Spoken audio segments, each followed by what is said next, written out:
सुबह का वक्त है। मछुआरा आनंद समंदर में मछलियाँ पकड़ रहा होता है। तभी तेज आंधी की वजह से उसकी नाव पानी में डगमगाने लगती है।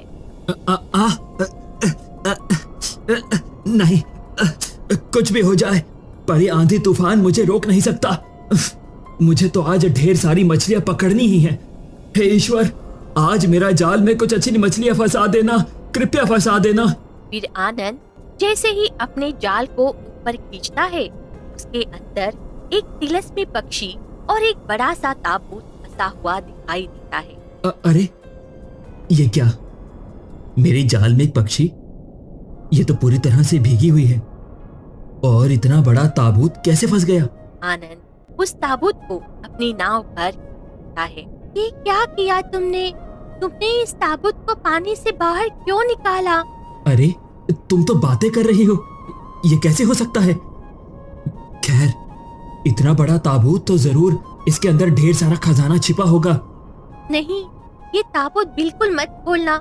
इसके अंदर एक ऐसी चीज है जिसके बाहर आने से तुम्हारे साथ बहुत बुरा होगा। तुम बस यही चाहती हो कि मैं धनी ना बनूं, लेकिन मुझे आज धनी बनना ही है। आनंद उसकी बात अनसुनी करके जैसे ही ताबूत खुलता है, उसके अंदर एक व्यक्ति बेहोशी की अवस्था में लेटा हुआ मिलता है। अरे इस ताबूत के अंदर ये आदमी कौन है? ये जीवित भी है या नहीं? अब तुमने इसे देख ही लिया है तो जल्दी से इस ताबूत को बंद कर दो। ये क्या? ये आदमी तो जीवित है। फिर भला इसे इस ताबूत में बंद करके पानी में क्यों फेंका गया? नहीं, तुम इसे इस ताबूत से बाहर मत निकालना, वरना अगर गांव वाले इसे इस हालत में देखेंगे तो तुम्हें ही इसके हालत के जिम्मेदार समझेंगे। इसलिए तुम इस ताबूत को ही अपने पास ले जाओ और इसे संभाल कर छुपा देना। ठीक है, मैं ऐसा ही करूँगा। फिर आनंद उस ताबूत को लेकर नाव को किनारे लगाता है। वही झाड़ियों में छिपा एक व्यक्ति घनश्याम ये सब देख लेता है। मुझे ये बात जाकर तुरंत उसे बतानी ही होगी। घनश्याम पागलों की तरह वहाँ से भागने लगता है। वहीं दूसरी तरफ आनंद उस ताबूत को लेकर अपने घर के अंदर आ जाता है और एक कोने में छुपा कर रख देता है। तभी इतने में उसकी माँ सुमित्रा घर के अंदर आ जाती है। माँ, तुम कहाँ चली गई थी? अरे बेटा, मेरे लाल, तू कहाँ रह गया था? मैं बहुत देर से ढूंढ रही थी। हाँ माँ, ये तो मैं बहुत अच्छी तरह से जानता हूँ कि तुम मुझसे प्रेम करती हो। नहीं बेटा, सब ठीक है। मुझे अचानक थोड़ी घबराहट सी महसूस हो रही थी। बेटा, तुम जाकर थोड़ा आराम कर लो ना। फिर आनंद घर के अंदर सोने चला जाता है। इतना परेशान होकर घर में बैठी ही होती है कि तभी अचानक घनश्याम उसके दरवाजे पर आकर इशारा करता है। सुमित्रा भागते हुए उसे लेकर दूर झाड़ियों में चली जाती है। तुम्हारा दिमाग तो ठिकाने पे है घनश्याम? इस तरह सीधे मेरे बेटे के सामने कैसे आ सकते हो? सुमित्रा बहन, वो ताबूत अब समंदर से बाहर आ चुका है और उसके साथ वो तिलस्मी चिड़िया भी वापस लौट आई है। नहीं, ऐसा कभी नहीं हो सकता। मैं किसी भी कीमत पर उस ताबूत को उस समंदर से बाहर नहीं आने दे सकती थी। उसे लाने वाला तुम्हारा बेटा आनंद ही है सुमित्रा बहन। उसे उस बक्से को अपने घर में बहुत ही छुपा कर रखा हुआ है कहीं, जैसे कि उस तिलस्मी चिड़िया ने उसे ही करने को कहा था। अगर वो ताबूत मेरे बेटे के पास ही है, मैं किसी भी कीमत पर उसे उस ताबूत का सच नहीं पता करने दूंगी। ठीक है सुमित्रा बहन, अभी मैं यहाँ से चलता हूँ। फिर सुमित्रा परेशान होकर अपने घर पहुँच जाती है। जैसे ही आधी रात होती है, वो चोरी छुप के घर के अंदर से उस भारी ताबूत को खींचते हुए घने जंगलों में ले जाती है। वो जैसे ही ताबूत खोलती है, केशव उस ताबूत से उठकर बाहर आ जाता है। ये क्या? मैं जिंदा हूँ? इतने वर्षों बाद इस ताबूत में रहने के बाद भी मैं जिंदा कैसे हूँ? आखिर मुझे इस जादुई नींद से किसने जगाया है? तुम्हें इस नींद से जगाने वाला कोई और नहीं बल्कि तुम्हारा ही सगा बेटा है। लेकिन अब तो वो सिर्फ मेरा बेटा है। नहीं, वो मेरा बेटा है, तुम्हारा बेटा कभी नहीं हो सकता। तुम कुछ नहीं कर सकते केशव। मैंने तुम्हारे बेटे को इस तरह अपनी ममता के जाल में फंसाया है कि वो मेरे सिवा किसी और की बात पर कभी यकीन ही नहीं कर सकता। इतने में ही सुमित्रा की आंखों के सामने पुराने मंजर घूमने लगते हैं। सुबह का वक्त है। केशव अनीता नाम की लड़की के साथ तालाब के किनारे बैठकर बातें कर रहा होता है। केशव, अब हम और कितना इंतजार करेंगे? चलो हम दोनों अभी इसी वक्त विवाह कर लेते हैं। विवाह करने के बाद हम अपना एक नए सिरे से सुंदर जीवन शुरू करेंगे। अनीता, तुम ठीक कहती हो। मैं भी तुमसे बहुत प्रेम करता हूँ। चलो ना, हम कुछ ही दिनों में विवाह करके अब एक पवित्र बंधन में बंध जाएं। दोनों प्यार भरी बातें कर रहे होते हैं। वही झाड़ियों में छिपकर सुमित्रा ये सारी बातें सुन रही होती है। नहीं, मैं केशव से बहुत प्रेम करती हूँ और ये अनीता हर वक्त केशव के आगे पीछे घूमती रहती है। फिर सुमित्रा परेशान होकर अनीता के जाने के बाद सीधे केशव के पास जाकर खड़ी हो जाती है। देखो केशव, मैं भी तुमसे बहुत प्रेम करती हूँ। तुम अनीता को छोड़कर मुझे अपना लो। मैं तुम्हें हमेशा खुश रखूंगी। देखो सुमित्रा, मैं सिर्फ अनीता से प्रेम करता हूँ और हम दोनों बहुत जल्द विवाह करने वाले हैं। इसीलिए तुम चली जाओ यहाँ से। नहीं केशव, ऐसा मत करो। मैं भी तुमसे विवाह करना चाहती हूँ। मुझे इस तरह से मत ठुकराओ। मुझे तुमसे कोई बात नहीं करनी है। केशव गुस्से में वहाँ से चला जाता है। मैं गरीब हूँ, शायद इसीलिए तुमने मुझे ठुकराया है। और अनीता इस गांव के सबसे धनी सेठ की बेटी है। इसी वजह से तुम मुझसे विवाह करना चाहते हो ताकि तुम भी धनी हो सको। अब मुझे भी धनी होना है, चाहे इसके लिए मुझे जो भी करना पड़े। सुमित्रा गुस्से में आग बबूला होकर वहाँ से निकल पड़ती है। ऐसे ही कुछ दिन बीत जाते हैं। अनीता और केशव दोनों विवाह करके अपना खुशहाल भरा जीवन जीने लगते हैं और कुछ ही दिनों बाद उन दोनों को एक खूबसूरत सा बेटा भी होता है। सुमित्रा ये सब जानकर गुस्से से भर जाती है। मैं बस हाथ पर हाथ धरे नहीं देख सकती। उन दोनों ने विवाह भी कर लिया और उन दोनों को एक बेटा भी हो गया है। और मैं इतने दिनों से जो साधना हासिल की है, अब उसका वक्त आ गया है। मित्रा इतना कहकर वहाँ से घने जंगलों की तरफ निकल पड़ती है और समंदर के किनारे पहुँच जाती है। हे समुंदर की जादुई शक्ति, मुझे पता चला है कि एक प्राचीन काली शक्ति का आवाहन करने से समुंदर के अंदर एक ऐसी शक्ति जागती है जो मेरी हर अधूरी इच्छा पूरी कर सकती है। मित्रा जैसे ही मंत्र पढ़ती है, अचानक समंदर के बीच का पानी तेज लहरों के साथ ऊपर उठने लगता है और अचानक एक रहस्यमयी भयानक आवाज। कहो इंसान, तुमने आज मुझे यहाँ क्यों याद किया है? मैं इस गांव की सबसे धनी व्यक्ति बनना चाहती हूँ। मेरे प्रेमी केशव ने मुझे ठुकरा कर अनीता से विवाह किया है और उन दोनों का एक बेटा भी है। मुझे उनकी ये खुशी बर्दाश्त नहीं हो रही है। तुम धनी तो बन सकती हो सुमित्रा। इस समंदर के अंदर एक ऐसा जादुई खजाना छिपा है जिसे कोई आम इंसान कभी हासिल नहीं कर सकता। फिर मैं ये खजाना कैसे हासिल करूंगी? मुझे तरीका बताओ। अगर तुम्हें ये खजाना हासिल करना है तो सबसे पहले तुम्हें अपने प्रेमी के बेटे को अपने कब्जे में लेना होगा। तुम्हें पूरे 20 वर्षों तक उसकी परवरिश करनी होगी, उसका अटूट भरोसा जीतना होगा। वो तुम्हारे प्रेम में इतना अंधा हो जाए कि तुम्हारे कहने पर अपनी जान देने या कुछ भी करने को तैयार हो जाए। उसके बाद ही तुम धनी बन पाओगी और तब तक इस समंदर को एक ऐसे व्यक्ति को सौंपना होगा जो तुम्हारी इस इच्छा को पूरी करने में तुम्हारी मदद करेगा। तभी तेज रोशनी के साथ एक सुनहरी सीसी सुमित्रा के हाथ में आ जाती है और सुमित्रा वो लेकर वापस केशव के घर आ जाती है। तुम यहाँ इस वक्त क्या करने आई हो सुमित्रा? हाँ, क्योंकि तुम्हें जिंदगी ने सब कुछ बिना मांगे मिल गया है, लेकिन अब तुम्हारी कोई इच्छा पूरी नहीं होगी, बल्कि मेरी इच्छा पूरी होगी। तभी सुमित्रा अपनी कमर से वो जादुई जल निकालकर अनीता के ऊपर छिड़क देती है। एक तेज रोशनी फैलती है और अनीता पलक झपकते ही एक तिलस्मी चिड़िया के रूप में बदल जाती है। ये तुमने क्या किया सुमित्रा? सुमित्रा अचानक उस शीशी का बचा हुआ जादुई जल केशव के ऊपर फेंक देती है। केशव वही मूर्छित होकर गिर पड़ता है। तभी वो जादुई शीशी एक तेज रोशनी के साथ एक भारी ताबूत में बदल जाती है। चलो जल्दी से मुझे अपना काम पूरा करना ही होगा। सुमित्रा उस ताबूत में केशव को बंद कर देती है और उसे घने जंगलों में ले जाकर समंदर की लहरों में फेंक देती है। अब तुम कभी अपने बेटे से नहीं मिल सकते हो केशव।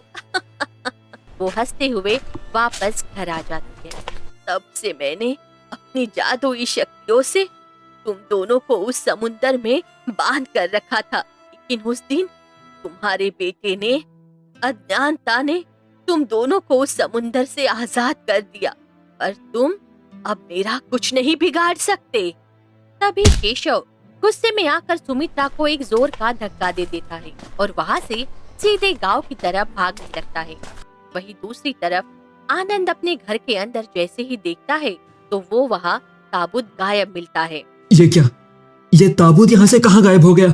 मैंने तो इसे इतनी अच्छी तरह से छुपा कर रखा हुआ था, पर ये गया कहाँ? आनंद परेशान होकर जैसे ही अपने घर के दरवाजे पर आता है, केशव भागता हुआ सीधे उसके सामने आकर खड़ा हो जाता है। मेरा बेटा तो मुझे मिल गया। सुनो बेटा, वो औरत तुम्हारी माँ नहीं है, मैं तुम्हारा असली पिता हूँ, और वो सुमित्रा तुम्हें बरसों से धोखा दे रही है। बेटा तू मेरे साथ चल, मेरी बात मान। वो तुमसे समंदर का जादुई खजाना हासिल करवाना चाहती है। ये आप कैसी बहकी बहकी बातें कर रहे हैं? मेरी माँ धोखेबाज है और मुझसे खजाना हासिल करना चाहती हैं। ऐसा कुछ भी नहीं है। मेरी माँ दुनिया की सबसे अच्छी इंसान है। नहीं बेटा, मेरी बात का यकीन करो, वो तुम्हारी माँ नहीं है। तुम्हारी असली माँ तो अनीता है, जिसे इसने चिड़िया बना दिया है। उसने धोखे से हम सबको तुमसे छीन लिया और मुझे इस ताबूत में बंद कर दिया था। ओहो, लगता है आपको कोई बहुत बुरा सपना आया है। मेरी माँ कभी झूठ नहीं बोल सकती। जरूर आपने ही अतीत में कोई बड़ा अपराध किया होगा, जिसके कारण किसी ने आपको उस ताबूत में बंद करके समंदर में फेंक दिया होगा। तभी इतने में पीछे से भागती हुई सुमित्रा भी वहाँ पहुँच जाती है।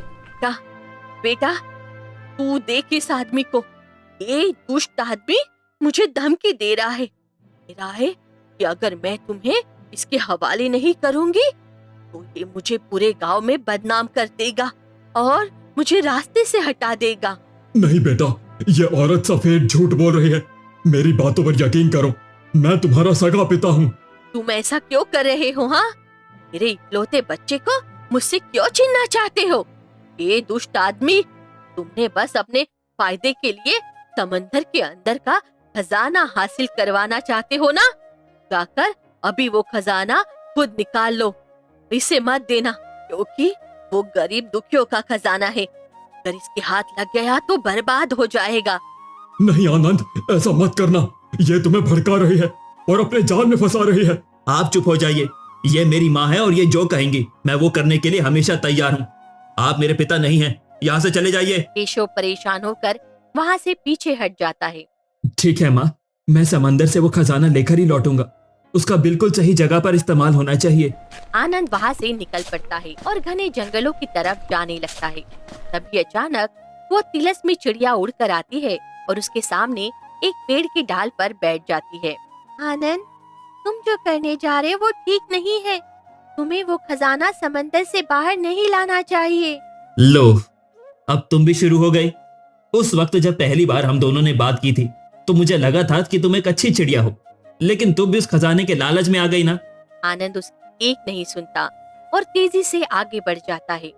थोड़ी ही दूर जाने के बाद वो समंदर के किनारे पहुंच जाता है और जैसे ही समंदर के गहरे पानी में अपना कदम रखता है, तभी धीरे धीरे समंदर की गहराइयों में जाने लगता है। अरे, ये कितनी खूबसूरत जगह है। समंदर तो सच में अंदर से एक स्वर्ग जैसा दिखाई देता है। फिर आनंद जैसे ही आगे बढ़ता है, तभी एक अलौकिक खूबसूरत सी लड़की उसके सामने आकर खड़ी हो जाती है। वह, तुम तो बहुत ही बहादुर लग रहे हो, जो इस समुंदर की गहराइयों में भी इतनी सहजता से सांस ले पा रहे हो। मुझे आगे जाना है। मुझे समंदर का वो जादुई खजाना चाहिए, जिससे मैं अपने गांव के गरीब दुखियों का भला कर सकूं और अपनी माँ की इच्छा पूरी कर सकूं। ये जानकर अच्छा लगा, लेकिन इस समंदर के खजाने को पाने के लिए तुम्हें मुझे अपनाना होगा, तभी तुम उस खजाने तक पहुंच सकते हो। नहीं, मैं सबसे पहले अपनी माँ की इच्छा पूरी करूंगा, उसके बाद ही मैं कोई और कार्य कर सकता हूँ। मैं अपनी माँ से बहुत प्रेम करता हूँ और उनकी बात कभी नहीं टाल सकता। सच में तुम तो अपनी माँ से अगाध प्रेम करते हो। ठीक है, यदि तुम अपनी माँ की इच्छा पूरी करना चाहते हो तो यहाँ से सीधे उत्तर दिशा की ओर निकल जाओ। फिर आनंद आगे की तरफ निकल पड़ता है। तभी एक तेज रोशनी के साथ वो तेजस्विनी धुआं बनकर वहाँ से गायब हो जाती है। आनंद जैसे ही थोड़ा और आगे बढ़ता है वो एक अजीब कमरे के पास पहुँच जाता है, जिसके दरवाजे के ताले पर एक विचित्र निशान बना होता है। अरे, इस ताले पर ये कैसा अजीब निशान बना हुआ है। तभी अचानक वहाँ एक रहस्यमयी आवाज गूंजती है। ये निशान तुम्हारे सत्य का द्वार है आनंद। अगर तुम इसके अंदर गए तो तुम्हारे अतीत का सारा छुपा हुआ सच तुम्हारे सामने आ जाएगा। अच्छा, ठीक है, मैं इस दरवाजे के अंदर जाना चाहता हूँ। तभी इतने में वहाँ एक और चमकीला दरवाजा प्रकट हो जाता है। और अगर तुम इस दरवाजे के अंदर गए तो तुम्हें वो ढेर सारा खजाना मिलेगा जिसे तुम ढूंढ रहे हो। अब सोच लो आनंद, तुम अपने जीवन का सच जानना चाहते हो या खजाना लेकर जाना चाहते हो? मैं सच जानना चाहता हूँ, क्योंकि सत्य से बढ़कर संसार में कोई दूसरा खजाना नहीं हो सकता। आनंद के ऐसा कहते ही अचानक सत्य का वो दरवाजा खुल जाता है। आनंद जैसे ही उसके अंदर कदम रखता है, आनंद के ऐसा कहते ही अचानक सत्य का वो दरवाजा खुल जाता है। आनंद जैसे ही उसके अंदर कदम रखता है, उसकी आंखों के सामने अतीत के सारे मंजर तेजी से घूमने लगते हैं और उसे अपनी असली माँ अनीता, पिता केशव और सुमित्रा का पूरा सच दिखाई दिया जाता है। ये क्या? यानी जो बात मेरे पिताजी कह रहे थे वही पूर्ण सत्य है, और वो तिलस्मी चिड़िया कोई और नहीं बल्कि मेरी सगी माँ अनीता है। हाँ आनंद, तुमने धन के स्थान पर सत्य को चुना है, इसीलिए अब ये खजाना भी तुम्हारा ही है। तुम इस खजाने को यहाँ से सम्मान पूर्वक लेकर जा सकते हो। तभी एक तेज रोशनी फैलती है और आनंद उस ढेर के सारे खजाने के साथ अचानक समंदर के किनारे वापस आ जाता है। तभी इतने में वो तिलस्मी चिड़िया उड़कर आती है और उसके सामने बैठकर रोने लगती है। मुझे अपने भीतर कितनी तकलीफ हो रही है जब मेरी सगी माँ इस तरह मेरे सामने रो रही है, लेकिन मैं अभी ने सच बता भी नहीं सकता। फिर आनंद वो सारा धन उस तिलस्मी चिड़िया के सामने रख देता है। ये सारा धन आज से तुम्हारा है, तुम इसे रख लो। ये क्या आनंद, तुमने इतनी कठिन परीक्षा देकर ये खजाना हासिल किया, फिर इसे मुझे क्यों सौंप रहे हो? बस मेरा मन कर गया। फिर आनंद बहुत सारे सवालों के साथ परेशान होकर अपने घर लौट आता है। घर पहुंचते ही सुमित्रा उसकी तरफ दौड़ती है। बेटा, वो समंदर का सारा धन कहाँ है? कहाँ छुपा कर रखा है तुमने उसे? माँ, वो सारा धन मैंने गांव के गरीब दुखियों में बांट दिया। तुम भी तो यही चाहती थी ना कि उस धन से गरीबों की भलाई हो। हे भगवान, मूर्ख कहीं का, तुमने ये क्या अनर्थ कर दिया? मुझे वो धन किसी भी कीमत पर चाहिए था। जाओ और उस सारे धन को अभी वापस लेकर आओ। अब उसे वापस कैसे ला सकता हूँ माँ? मैंने तो वो सारा धन जरूरतमंदों में वितरित कर दिया है। मैंने इस नालायक लड़के के लिए अपने जीवन के पूरे 20 साल बर्बाद कर दिए। अपनी पूरी जवानी मैंने सिर्फ उस धन को पाने के लिए दांव पर लगा दी थी, और क्या क्या नहीं किया इसके लिए। माँ, तुम गुस्से में सब क्या बोल रही हो? नहीं, तुम जैसा नालायक मेरा बेटा कभी हो ही नहीं सकता। ऐसा तेरा वो सीधा साधा बाप केशव था, और जैसी तेरी वो भोली माँ अनीता थी, बिल्कुल वैसा ही तू निकला। तभी इतने में वहाँ तिलस्मी चिड़िया सारा खजाना लेकर आ जाती है और उसके पीछे पीछे केशव भी घर के अंदर प्रवेश करता है। आखिर माँ, तुम यहाँ आ ही गए। ये क्या बेटा, तुम्हें कैसे पता चला कि मैं ही तुम्हारी असली माँ हूँ? आनंद, ये तुम क्या अनाप शनाप कह रहे हो? मुझे सारा सच पता चल चुका है सुमित्रा। जब मैं उस समंदर की गहराइयों में गया था तो वहां मुझे तुम लोगों के अतीत का सारा सच दिखाई दे गया था। मुझे सब कुछ याद आ चुका है। मेरा बेटा, मेरा लाल मुझे मिल गया। मैं आज बहुत खुश हूँ। बेटा, मुझे क्षमा कर दो। मुझे तो अपनी आंखों पर विश्वास ही नहीं हो रहा है कि आज मेरा बच्चा सच में मेरे सामने खड़ा है। तभी आनंद उस तिलस्मी चिड़िया को सीने से लगा लेता है। जैसे ही आनंद के प्यार का एक बूंद आंसू उस तिलस्मी चिड़िया के ऊपर गिरता है, अचानक एक तेज दिव्य रोशनी फैलती है और अनीता अपने वास्तविक इंसानी रूप में वापस आ जाती है। ये क्या? अनीता, अनीता, तुम फिर से इंसान बन गई। मुझे भी विश्वास नहीं हो रहा है केशव कि इतने वर्षों के लंबे अंतराल के बाद हम फिर से एक दूसरे से बात कर पा रहे हैं और पुनः एक इंसान बन गए हैं। चली जाओ यहाँ से माँ। मैं इसीलिए ऐसा कह रहा हूँ क्योंकि बचपन से तुमने भले ही लालच के वश में होकर ही सही, पर मुझे पाल पोस कर बड़ा तो किया है ना, और मुझसे प्रेम भी किया है। इसलिए मैं तुम्हें कोई सजा नहीं देना चाहता। सुमित्रा फूट फूट कर रोते हुए अपने कर्मों पर पछताते हुए वहाँ से हमेशा के लिए चली जाती है। बेटा आनंद, आज मुझे अपने बेटे पर बहुत गर्व हो रहा है। चलो भाग्यवान, ये सारा धन हम गांव के गरीब दुखियों में बांट देते हैं। फिर वे सभी मिलकर उस खजाने को गांव के सभी जरूरतमंदों और गरीबों में बांट देते हैं और आपस में मिलकर खुशी खुशी अपना जीवन व्यतीत करने लगते हैं।